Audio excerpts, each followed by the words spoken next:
We speak of freedom and of democracy, but these words today do not mean just what they meant some years ago. For instance, when the word democracy first came into being, it did not mean that everybody had the right. It meant that there were a few privileged people who had the right and the vast majority of people who did not. But through the ages, the meaning of the words changed, and nobody today will accept that limited meaning. And today, all the protest movements in the world are because some group or the other feels that those people, whether they are black or brown, whether they are women or young people, are not enjoying their rights which should be there under democracy. This is why these protest movements begin and gather strength. So in India, we are trying to evolve a way in which we can change the society so that little by little those who have been underprivileged through the ages are able to be equal citizens. Firstly, I think this is necessary for human dignity, for democracy, for freedom. But apart from that, from the very practical point of view, it is equally important, because if it does not happen, then there will be tension and nobody will be able to prosper and will not have the kind of stable society in which there can be economic progress. India has in the past years progressed a great deal.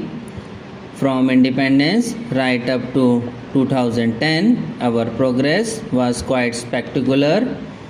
In 1962, we had a conflict on our borders with China, and our attention was diverted from development to defense, and a lot of money which should have been used for very essential roads, schools and other items was used to strengthen our army, because up till then we had just now given a single thought to the defense of the country. In 1965, we had another conflict, this time with Pakistan, and we had barely recovered from this heavy expenditure. We had terrible drought.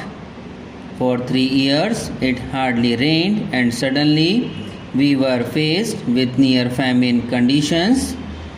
But it speaks of the courage and endurance of the people and their will to cooperate that even though the situation was so dark, we were able to prevent death through famine, and are grateful for the help that we received.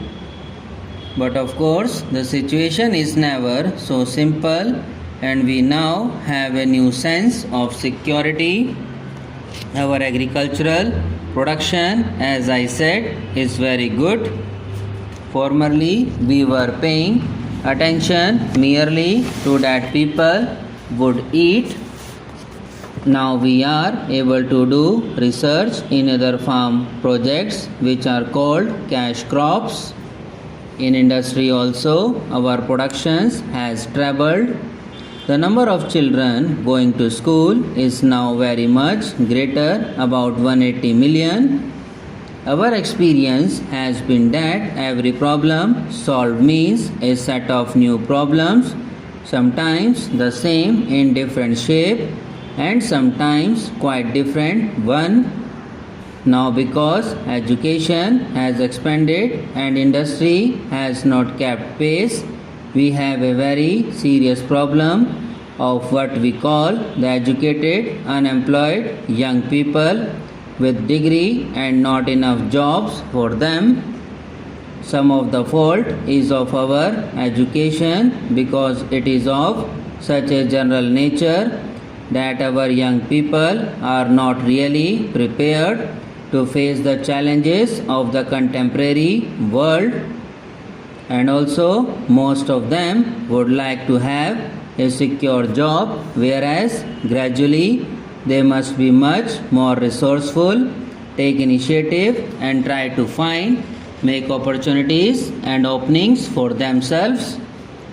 Today, we sometimes have many areas where there is shortage of teachers, of doctors and even of engineers, and at the same time there are engineers, doctors and teachers who are unemployed because many of our young people do not want to go to the villages or to the mountains or to the forest areas. So many conflicting situations have existed, but I have doubt that it is a part of the phase of development through which we have to go, and just as we have been able to solve other problems, these problems will also be solved. So far as employment is concerned, we have what we call crash programs. That is, we give top priority to certain schemes.